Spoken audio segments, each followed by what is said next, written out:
Paul Pogba, de héros à zéro, quelle triste fin pour ce champion du monde. En effet, ce jeudi 29 février 2024, le tribunal antidopage italien confirme la suspension de Paul Pogba. Contrôlé positif à la testostérone en août 2023, il est suspendu pour 4 ans. Cependant, il annonce faire un appel.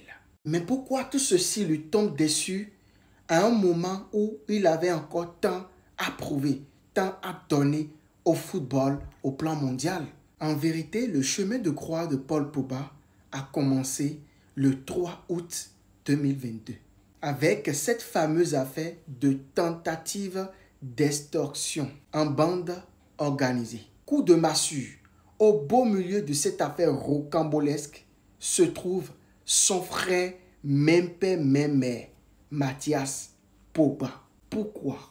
Les amis d'enfance mêlés dans cette affaire, ce n'est pas surprenant. La jalousie peut pousser tes amis à vouloir nuire à un autre qui a réussi.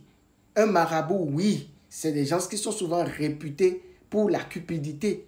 Mais le frère de Paul Pogba, Mathias, dans le fond, il s'agit d'une affaire de vidéo compromettant Paul Pogba. Et pour ne pas que ces vidéos ne soient diffusées, la bande organisée lui demandait des millions d'euros. Dans ce méli-mélo, 2 enquêtes s'ouvrent pour élucider les circonstances dans lesquelles cette fameuse tentative d'extorsion en bande organisée se sont véritablement déroulées.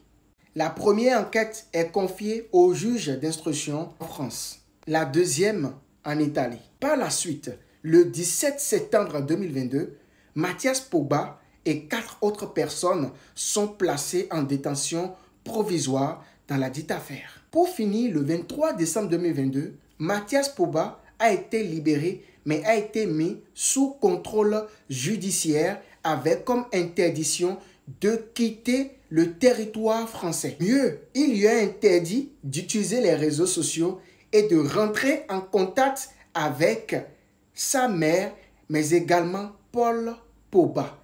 Qu'est-ce qui s'est véritablement passé dans cette affaire pour que la justice française prenne ses précautions? Point d'interrogation. Aujourd'hui, plus rien ne va dans la vie de Paul Pogba.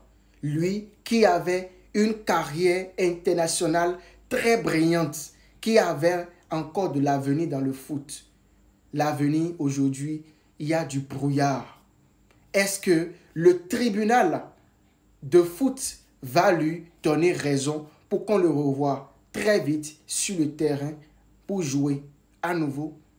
Seul Dieu sait. La leçon à garder dans cette histoire, parfois votre réussite peut attirer beaucoup de jalousie au sein même de votre entourage. Que Dieu nous en garde.